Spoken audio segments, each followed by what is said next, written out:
വടക്കാഞ്ചേരി കോടതിക്ക് മുന്നിൽ ലോയേഴ്സ് കോൺഗ്രസ് പ്രതിഷേധ ധർണ നടത്തി. സംസ്ഥാന സർക്കാർ ഏർപ്പെടുത്തിയ അന്യായമായ കോർട്ട് ഫീ വർധനവിനെതിരെ പ്രതിഷേധിക്കുക എന്ന മുദ്രാവാക്യവുമായാണ് സമരം സംഘടിപ്പിച്ചത്. ലോയേഴ്സ് കോൺഗ്രസ് സംസ്ഥാന കൗൺസിൽ അംഗം അഡ്വക്കേറ്റ് ഒ പി സലീം ഉദ്ഘാടനം ചെയ്തു. Unity president advocate Eldo Pookkunnel അധ്യക്ഷനായി. Advocate T S Mayadas, advocate T P Vincent, advocate Simon Kanjirathinkal, advocate T H Muhammad Shefeeq, advocate Nevin George, advocate Soumya Mayadas, advocate K J Maria Sini, advocate Jisna Shaji, advocate Shehil എന്നിവർ നേതൃത്വം നൽകി.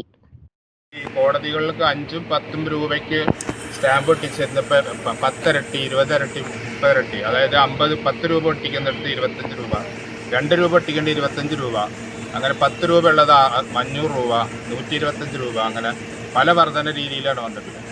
ഇത് ILCയുടെ നേതൃത്വത്തിൽ ഇതിനെ പ്രതിഷേധം ഞങ്ങൾ അറിയിക്കുകയാണ്. ഗവൺമെൻറ്റിൽ ഇതിന് വേണ്ട നടപടികൾ സ്വീകരിക്കാൻ കോടതി വഴിയും നിയമപരമായും അല്ലാതെയും ഞങ്ങൾ നേരിടാൻ ഞങ്ങൾ ഒരുങ്ങി കഴിഞ്ഞിരിക്കുന്നു. ഈ ധർണ ഞാൻ ഇതിനാൽ ഔപചാരികമായി ഉദ്ഘാടനം ചെയ്തുകൊണ്ട്